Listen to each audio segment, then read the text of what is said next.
Olá, turminha do quarto ano, boa tarde, tudo bem com vocês? A atividade de hoje será no livro didático de língua portuguesa. Nós vamos dar sequência nas atividades que vocês já realizaram, que estavam no cronograma do segundo roteiro. Então, hoje vocês vão abrir o livro didático na página 35 e nós vamos fazer a atividade começando pela 1. Língua, usos e reflexão, parágrafo e organização do texto. Então, nós vamos fazer uma atividade que vai voltar lá no texto da página 18, que vocês já fizeram a leitura, que é da cigarra e da formiga. Vocês se lembram? Quem não se lembra, vai retornar lá na página 18. Eu vou abrir aqui para vocês verem.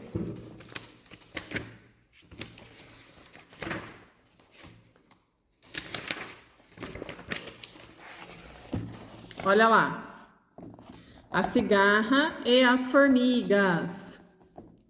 Então, quem não se recorda mais da história vai retornar e fazer a leitura na página 18. Então, vamos lá, pessoal. Na página 35, para a atividade de hoje.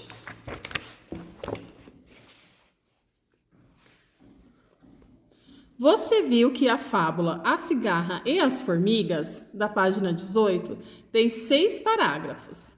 Agora, releia o primeiro parágrafo e observe as expressões destacadas. Num belo dia de inverno, as formigas estavam tendo maior trabalho para secar suas reservas de trigo. Depois de uma chuvarada, os grãos tinham ficado completamente molhados. De repente, aparece uma cigarra. Quais expressões estão destacadas, pessoal? Num belo dia de inverno, depois de uma chuvarada e de repente são as expressões que estão destacadas. A.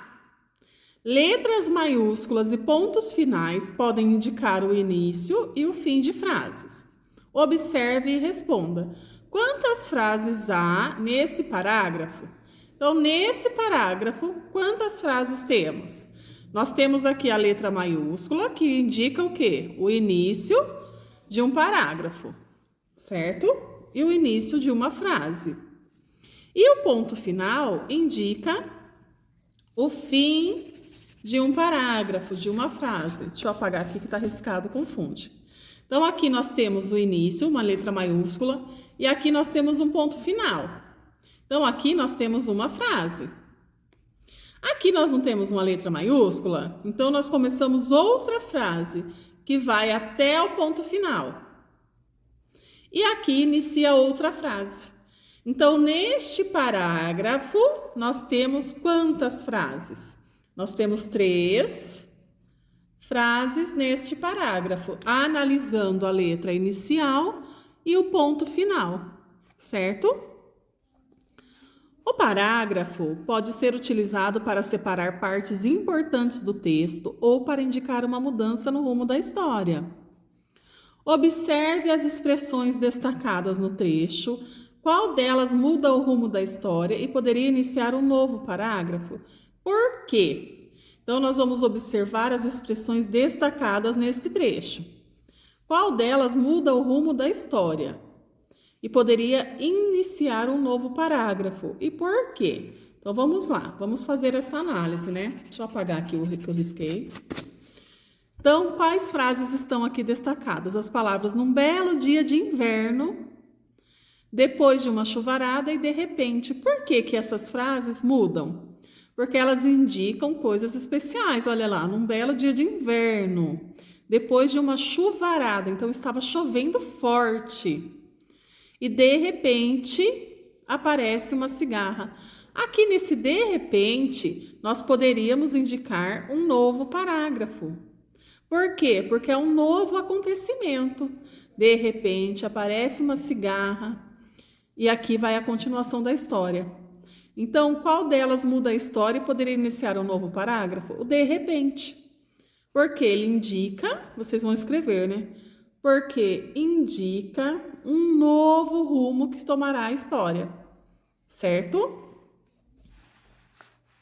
2. Observe novamente o texto da página 18 e responda. Quantos parágrafos são iniciados por travessões e começam com a fala das personagens?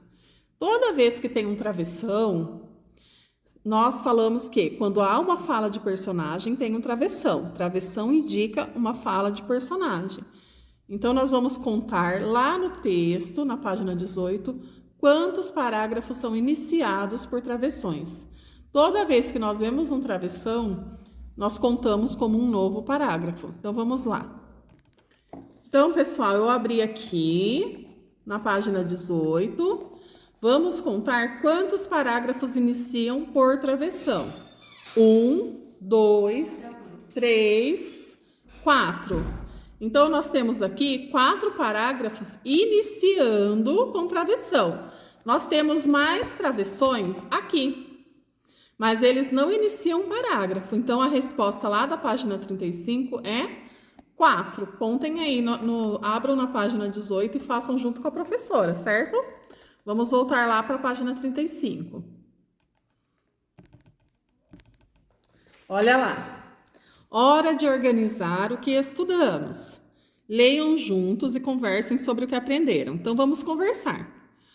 Organizar o texto em prosa e separar os momentos do texto são indícios de um novo parágrafo.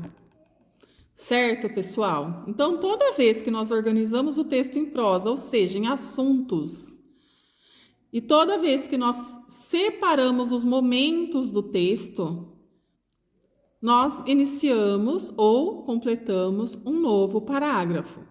Vamos seguir agora para a próxima página. Pessoal, na página 37, a 36 nós não vamos fazer agora.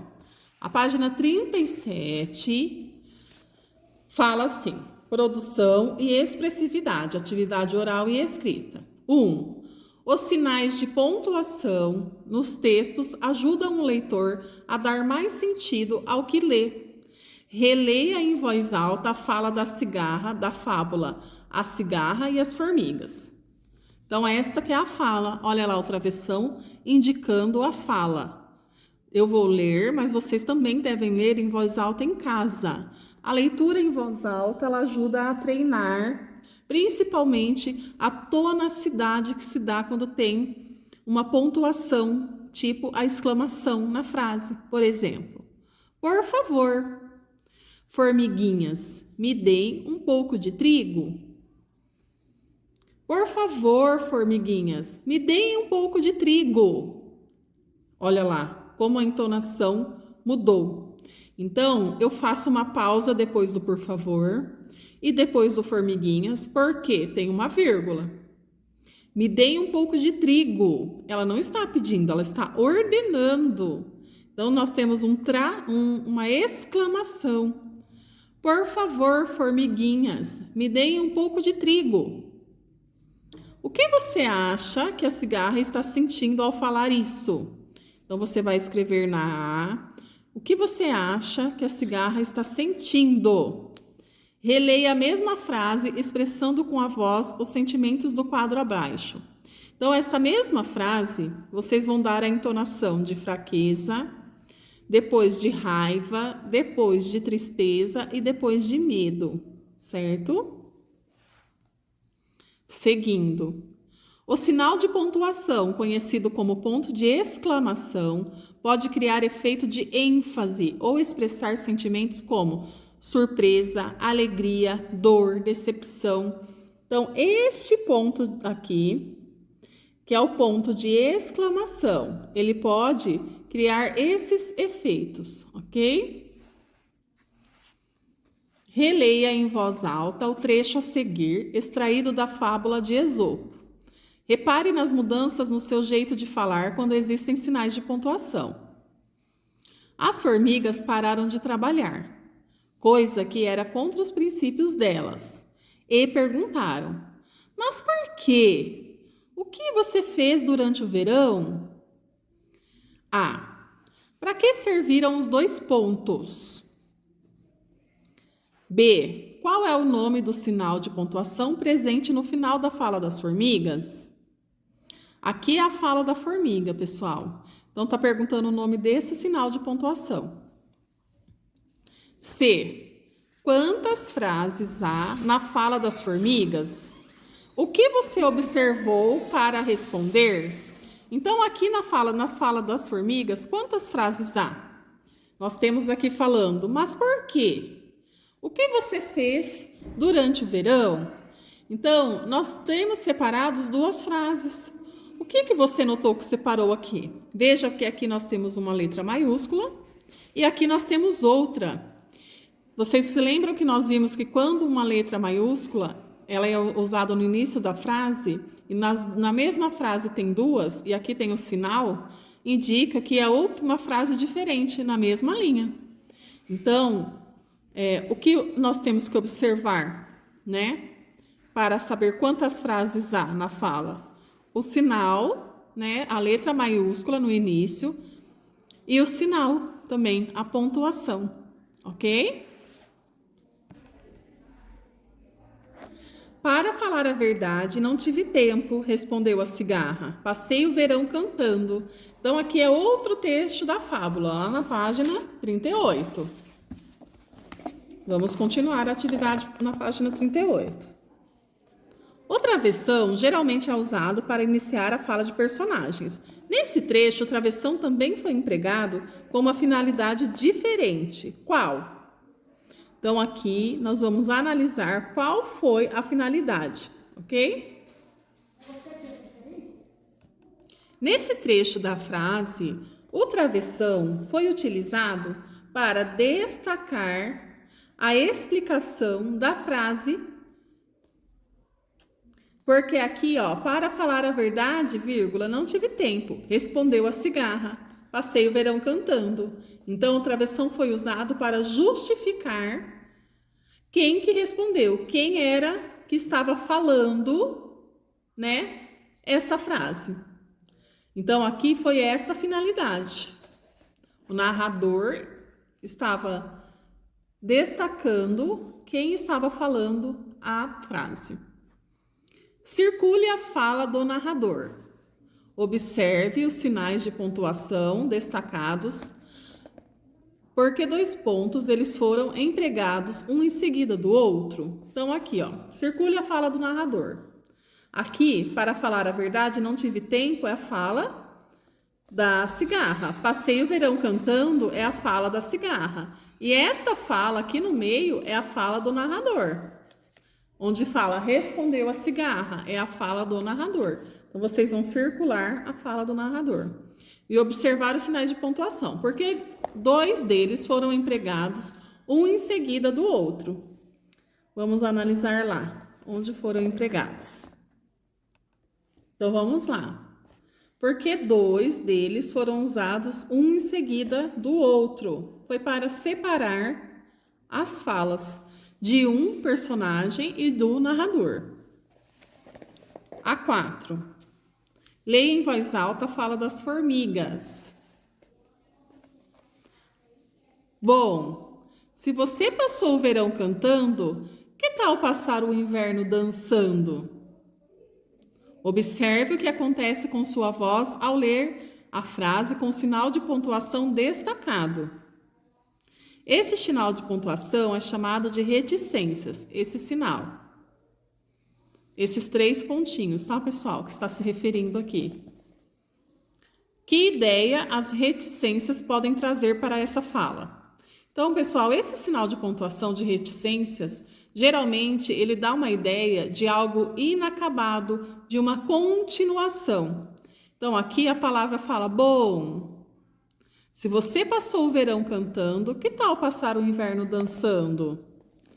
Então, ele dá uma ideia de continuidade, de algo inacabado, de uma frase inacabada, que é o que responde aqui, ó. Que ideia reticências pode trazer para esta fala? Então, aqui, é até aqui que vocês vão fazer a atividade, certo? Aqui, essa atividade em dupla nós não faremos, não estamos fazendo atividades em dupla. E vocês podem dividir essas atividades entre hoje, quinta-feira, e amanhã, na sexta-feira, ok? Qualquer dúvida vocês podem perguntar.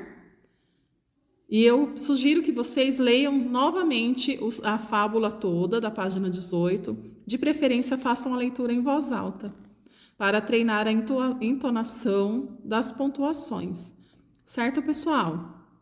Até a próxima, então. Tchau, tchau.